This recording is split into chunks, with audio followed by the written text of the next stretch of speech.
What's up, everybody? We got the second episode of Fallout Season 2 to kick off the holidays. Let's get right into it.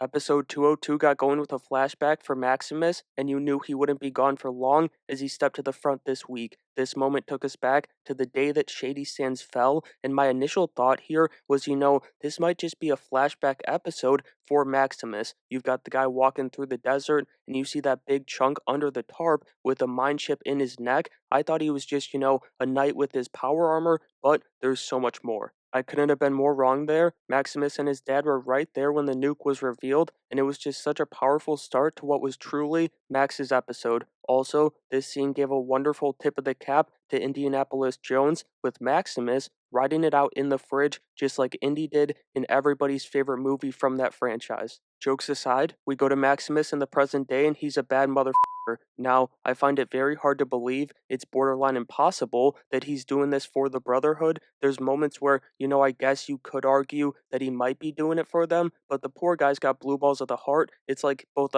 he and Dane are buying time for something, and we'll get into that more at the end of the video. For now, we got another solid fight with our main duo this week, even with Maximus taking center stage. It had a little bit of that alien vibe with these scorpions and the big boy that came in. It felt like the Huggers, and then a Xeno coming in. It was cool, but I will say, I thought they could have done a bit more with the big guy before Ghoul just shoves a grenade into his brain. Either way, as someone who didn't play these games, I love getting more creatures of the wasteland. Anyways, we got this montage of Hank working on the mind control chip and these mice, and it smacked me in the face with the realization. I know the whole cabal was made up of all these different corporations, but I'm starting to think that Hank was a plant inside Bud's, probably working for House, considering he was the focus of the very first scene and a big part of episode 201. Then we got the greatest thing ever, Area 51. I'm not gonna lie, I don't think there's anything known to man that could make me be more excited about a freezer than the alien inside it,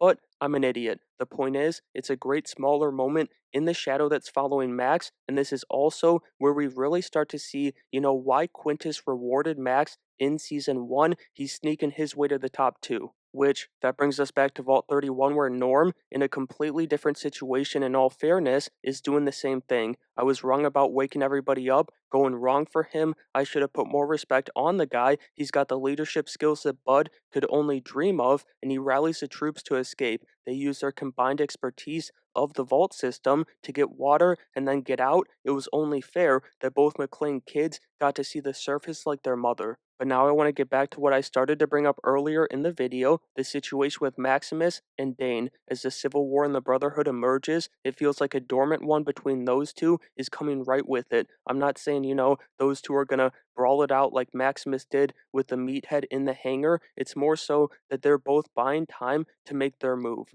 For Maximus, it's buying time until he's in a spot where he can get out and go find the girl. But for Dane, and I hope I'm right because I think this could be a phenomenal storyline for this season, it's about keeping Maximus around until he can expose him in front of all the brothers. Regardless of if this happens or not, I'm here for the Brotherhood Civil War, especially after Kumail Nanjiani's intro. It was a great cherry on top to episode 202. Overall, I thought it was a decent episode. They brought the Brotherhood back into the fold in a fascinating way. Aaron Moden stepped up big time in that regard, and they kept things rolling with the McLean story. I love what they did with Norm there. It's not what I expected, like I said before, but it's so much better than that. I kind of wish this was, a binge release show. I can't wait for the rest of this season. And so that's going to do it for my review of the second episode of Fallout Season 2. As always, I want to know what you guys thought about this week's episode, so let me know down in the comments below. Subscribe to the channel if you enjoyed today's video, smash that like button on your way out, and make sure